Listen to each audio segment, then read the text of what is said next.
So I've marked out some points where I'm going to put the poles up, approximately 4 metres wide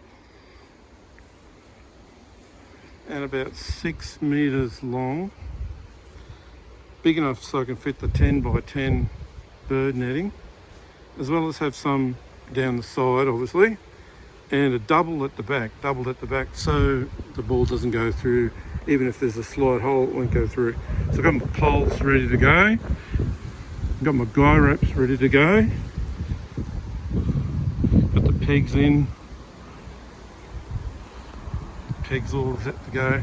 So I'm going to put the poles up, and then I'm going to put a guy rope along the top to hold the netting up so it doesn't droop.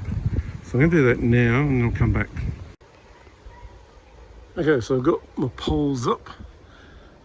They're all strung up with a bit of effort. They got up and staying up.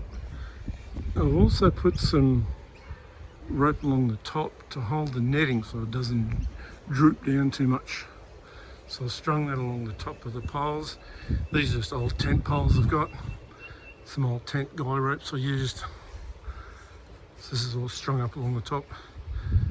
And shortly I'll put the net out. So I've laid out the netting. This is bird netting. It's 10 by 10. I needed it fairly big to get up and over the sides and at the back. I'm going to double it at the back just to give it a bit more strength, because I hit some drives in there obviously. So you can drive in here, you can hit irons and stuff, and it's, you know, it's pretty protected, doesn't really go anywhere unless you put a big hole in it. And of course it goes over the neighbour's fence, which is just there. This is why I've put the big netting up. Now, I have seen smaller ones, but I guess if you miss-hit it, it's going to go to the neighbour's fence. So that's why I built a big one, to make sure that even if I miss-hit it, it's going to go to the neighbour's fence. So what I'm going to do now is mark out the fold lines, and I'm going to attach some wooden circular pieces to put on top of the net, put on top of the pole there, to hold the netting up. Because if you put it straight on top there, it's probably going to rip. So I made a couple of little circular things to hold the net up with.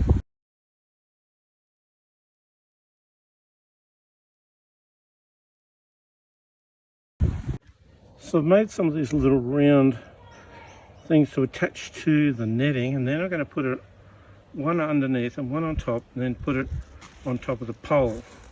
Oh, there goes my netting back. So I'm going to put it one on top, one on the bottom, and that should secure the netting, stop the netting moving around. So then I've got to nail it together, or you can glue it together, I guess. Somehow attach the bottom to the top so it doesn't move on the netting. So I started stringing the net up, got the back part done. I'm about to put it on the other one now. I've got to lift up the guy rope here and put it at the top. So I just need to just pop that up, put the net on, put that back down, and then put the guy rope on top. Otherwise you can't get the net through. Okay, so I've got the back bit up. It's all hooked up, all guy roped up. Now I'm just going to push the net over the top a bit of the sides, measure out the front things for the poles, and then hook him all up. So about to do that now. I'll measure it out a bit, pull a bit. Now it will stretch a bit. So this net does stretch. Might look a bit short, but it will pull a bit out a bit. So I've sort of got it up there at the moment. What I'm going to do now is secure the sides with a piece of wood just attached to the netting, so it'll pull down, it'll stretch out a fair bit, and then attach the top bit here to the rope so it doesn't drag down too much. So not too far from finished. Okay, so net's up. I've anchored it down with a few rocks just to stretch him out a bit. It will stretch a bit. Then just get some cable ties in a minute and just put these around the poles so it's got a good anchor, it doesn't move too much. So do that one and that one, and I'll also do this one. I'll also attach that to that rope there, and that'll make a really good net. And I'll probably do the same down here just to pop it up and keep it secure.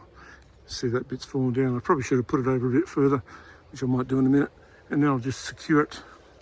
So it's pretty good. Just about ready to go. So just to finish it off, I'm just going to put some cable ties along the top of the netting here to keep it secure, and along the poles, just so it holds in tight. And then put a bit along the front, where the rope goes along the front, and then that'll be it. And there we have one golf net driving range for the backyard. And dimensions, again, roughly about 6 by 4 on the ground. And the net, it's 10 metres by about 7 bird netting, which I got online, and it seems to do the job. This is the second one I've made. First one went a bit ripped after a few years, so I decided to get another one. It holds up pretty well, so you can smash a ball pretty well. Other than those little tiny ones you get, you can smash a ball and not go over the back neighbour's fence, which is really good. So this is pretty good. I'm going to hit some balls in a minute and you can see what it looks like. So the family got me this for Christmas, Skills driving mat. They were sick of me putting a piece of carpet down on the ground, and the grass had died. I used to move it around a bit. I just pegged it down with some pegs, an old piece of carpet. Does a similar thing, I guess.